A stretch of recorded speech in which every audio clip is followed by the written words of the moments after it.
In 2015, a historic deal was signed to prevent Iran from building a nuclear bomb. In 2018, it was scrapped. And now, in 2025, the Iran nuclear deal is back on the table. But why is the United States suddenly interested in renegotiating, and what's changed? The Joint Comprehensive Plan of Action, or JCPOA, was signed in July 2015 between Iran and 6 world powers: the United States, United Kingdom, France, China, Russia, and Germany. This landmark agreement aimed to ensure that Iran's nuclear program would be exclusively peaceful. The negotiations were intense and took years to finalize, reflecting the high stakes involved for global security and regional stability. In exchange for Iran agreeing to limit its nuclear activities, crippling sanctions on Iran's economy were lifted. These sanctions had severely impacted Iran's economy, affecting everything from oil exports to financial transactions. The lifting of these sanctions was a significant relief for Iran, allowing it to re-enter the global economic system and improve the living conditions of its citizens. Billions of dollars in frozen assets were released, and international oil trade resumed. This influx of capital was crucial for Iran, providing much-needed funds for development projects and economic recovery. The resumption of oil trade also meant that Iran could once again sell its oil on the international market, boosting its revenue significantly. The goal? Block all pathways to a nuclear bomb. The JCPOA was designed to extend the time Iran would need to produce enough fissile material for a nuclear weapon, should it decide to pursue one. This was achieved through a series of stringent measures and continuous monitoring. Iran limited uranium enrichment to 3.67%. This level of enrichment is sufficient for civilian nuclear power generation but far below the 90% enrichment needed for a nuclear weapon. By capping the enrichment level, the JCPOA aimed to prevent Iran from developing a nuclear bomb, capped uranium stockpile at 300 kilograms, shut down most centrifuges, allowed UN inspections, sanctions relief in return.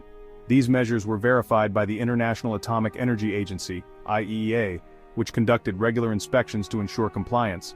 The JCPOA represented a significant diplomatic achievement, balancing the interests of multiple nations while aiming to maintain peace and security. In 2018, President Donald Trump unilaterally withdrew from the deal, calling it the worst deal ever.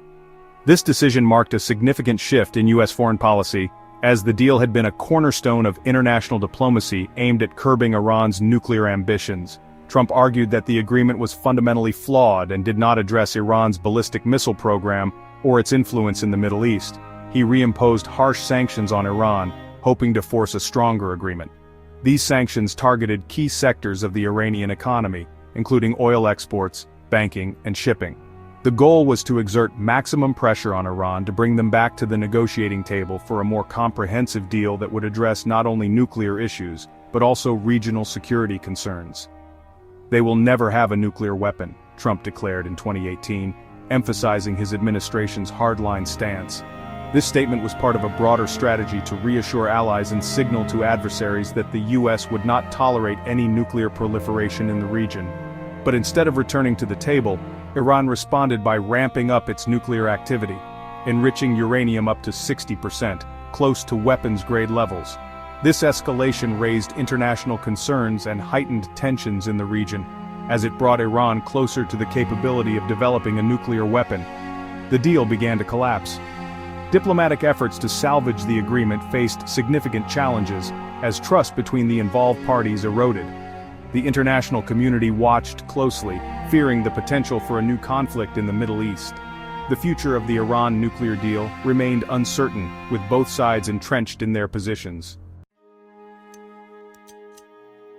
Over the next few years, tensions between Iran and the West escalated.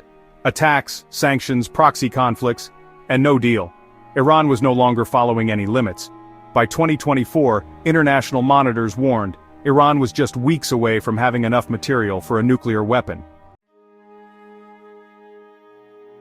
Now, in 2025, President Trump is back, and surprisingly, so is diplomacy. With conflicts already raging in Ukraine and Gaza, the last thing Washington wants is a nuclear-armed Iran. So, talks resumed, quietly, in Oman and now in Rome.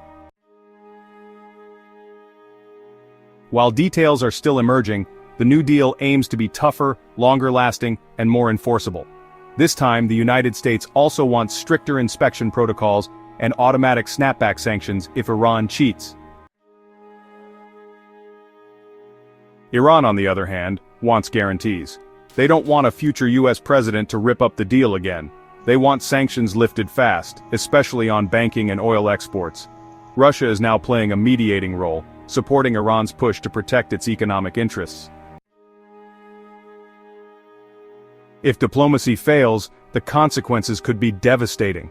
A nuclear arms race in the Middle East, an Israeli-Iran war, or worse. But if a deal is reached, it could restore balance, bring economic relief to millions, and possibly prevent another war. Deals like this are never perfect. They are often the result of long, arduous negotiations where each side has to make significant compromises.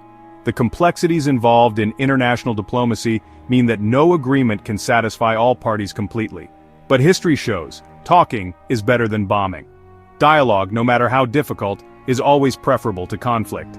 Peaceful negotiations have the power to save lives and build bridges between nations that were once adversaries. The world watches closely as the US and Iran gamble on peace, one more time. The stakes are incredibly high and the outcome's uncertain.